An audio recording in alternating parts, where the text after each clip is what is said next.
പൂവിലും മണമേറും പൊന്നിലും ഒളിച്ചെന്നും തേനിലും മധുരമേ നിൻ വചനം.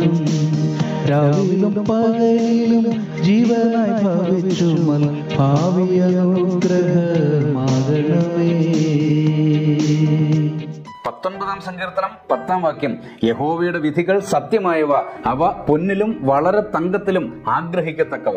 ദൈവവചനത്തിന്റെ അമൂല്യത വെളിപ്പെടുത്തുന്ന ഒരു വാക്യാംശമാണിത്. പൊന്നും രത്നങ്ങളും എക്കാലത്തും മനുഷ്യനെ ആകർഷിക്കുന്നതും വശീകരിക്കുന്നതുമാണ്. എന്നാൽ അവയേക്കാൾ വലിയ നിധിയായിട്ടാണ് തിരുവെഴുത്തുകളെ ദാവീദ് ചിത്രീകരിക്കുന്നത്. അല്പബുദ്ധികളെ ജ്ഞാനികളാക്കുന്നതാണ് ഈ വചനം. ഇത് ഹൃദയത്തെ സന്തോഷിപ്പിക്കുകയും കണ്ണുകളെ പ്രകാശിപ്പിക്കുകയും ചെയ്യുന്നു. ഓരോരുത്തരെയും അവനവന്റെ തെറ്റുകൾ ചൂണ്ടിക്കാണിക്കുകയും തിരുത്താൻ സഹായിക്കുകയും ചെയ്യുന്നു തിരുവചനം. പ്രിയമുള്ളവരെ, ദൈവവചനത്തിന്റെ ആഴങ്ങളിലേക്ക് ഓളിയിട്ടിറങ്ങി മറഞ്ഞിരിക്കുന്ന ആത്മീക നിധികൾ കണ്ടെത്തുവാൻ നമുക്ക് ശ്രമിക്കാം. ദൈവം അതിനെ നമ്മെ സഹായിക്കട്ടെ. പ്രാർത്ഥിക്കാം.